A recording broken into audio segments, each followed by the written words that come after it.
의료 대란으로 그야말로 전국이 혼란의 아노미 그 자체입니다. 아는 의사 있으십니까?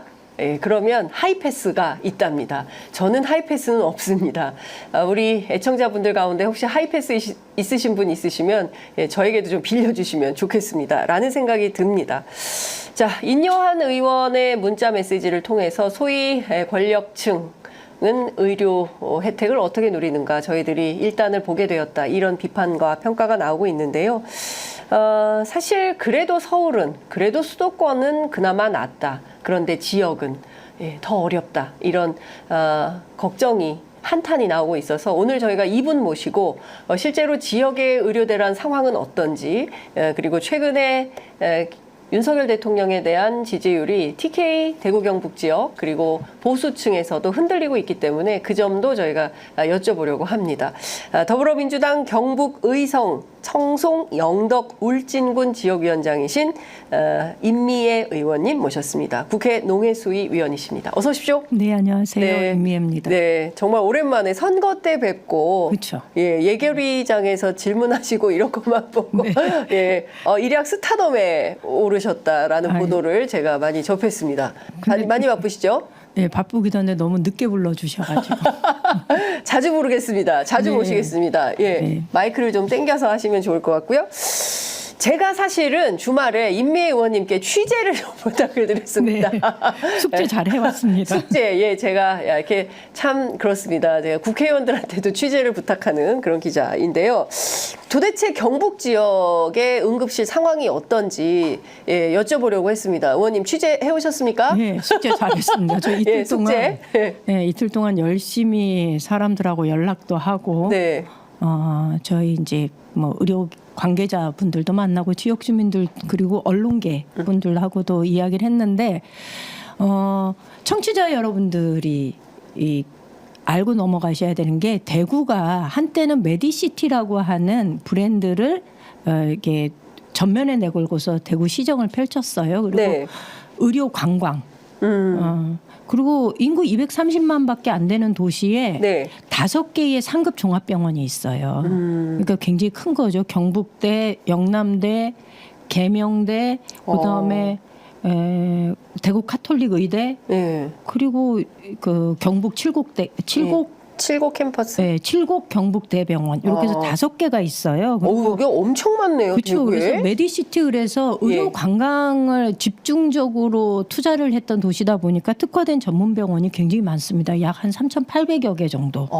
그래서 의료인들이 굉장히 많고 수성구에 가면, 그러니까 서울의 강남이라고 하는 대구 수성구에 가면 가족의 절반은 의료계 종사자다라는 얘기를 할 정도로 의료계 종사자들이 많고 그러다 보니 그들이 사실은 지역의 여론을 형성하는데 보수적인 여론을 형성하는데 상당한 영향력을 끼쳤던 분들인 거예요. 그리고 지금 병원은 실제로 전문의들로 이 응급실이 운영이 되기 때문에 지금까지는 큰 영향이 없었다. 어렵기는 했으나 그런데 이제 지금부터 문제가 본격적으로 터진다라는 위기감을 가지고 있고 그래서 언론들이 이 문제를 이제 조금씩 다루기 시작했습니다. 그러니까 칼럼에서도 다루고 사설에서도 다루고 이러면서 이게 이 상태로 추석을 넘어갈 수 있겠느냐라는 위기감들이 좀 많이 드러나 있는 게 지금 상황입니다. 그래서 여론조사에서 사실 대구 경북의 지지도가 좀 많이 떨어졌잖아요. 네네네네. 한때는 의료개혁이 지지의 기반이었는데 맞습니다.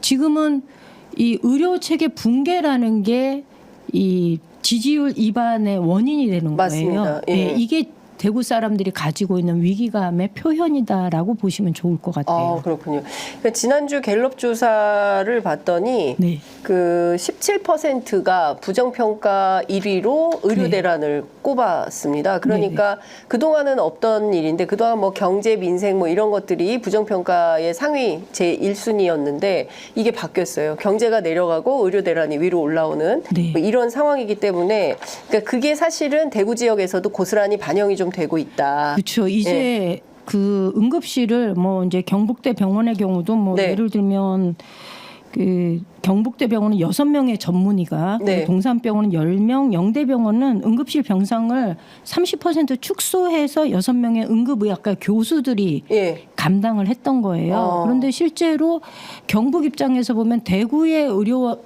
시설을 이용하는 경북 도민들이 다수인데 전원 요청을 했을 때 경북 내에 대구 내에서 이게 커버가 되던 수치가 이제는 점점점 다른 곳으로 넘어가는 수치가 전국에서 비교하면 되게 많거든요. 근데 이제 거기에 대한 위기감이 오는 거죠. 왜냐하면 배후 진료 체계가 네. 마련되어 있지 않은 거예요.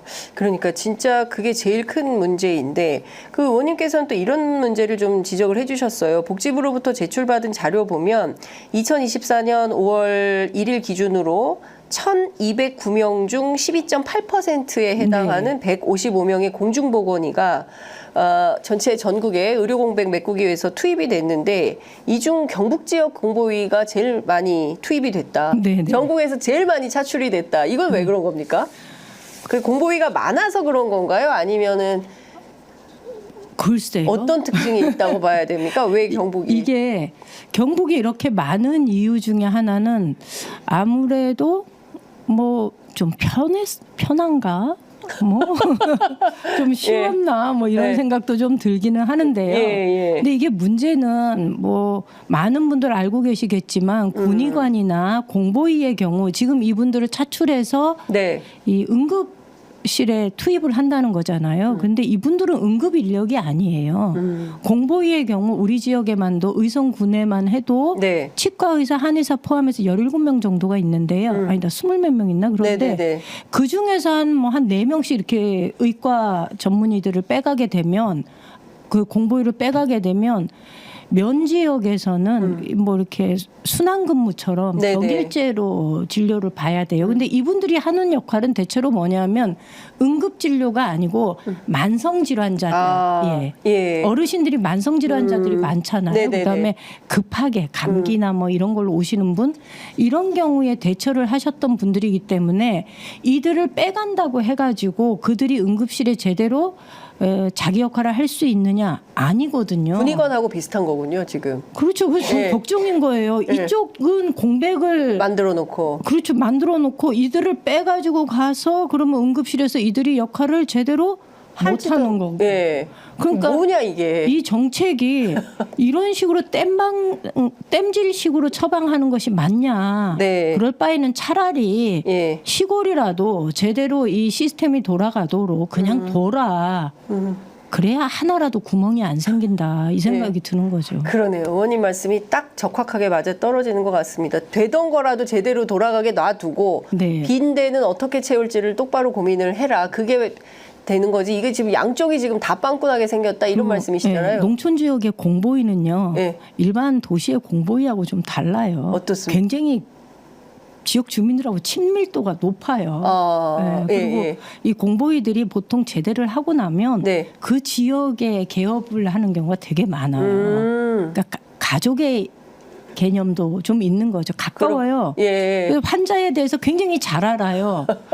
예. 그 저 할머니가 어떤 질환이 있는지 다 알아요. 예. 예, 그리고 저 할머니 응급 상황이 발생했을 때 누구한테 연락해야 되는지도 알아요. 세상에. 이런 분들을 빼간 거예요. 어머나. 그럼 그 할머님들은 도대체 누가 돌보는 겁니까?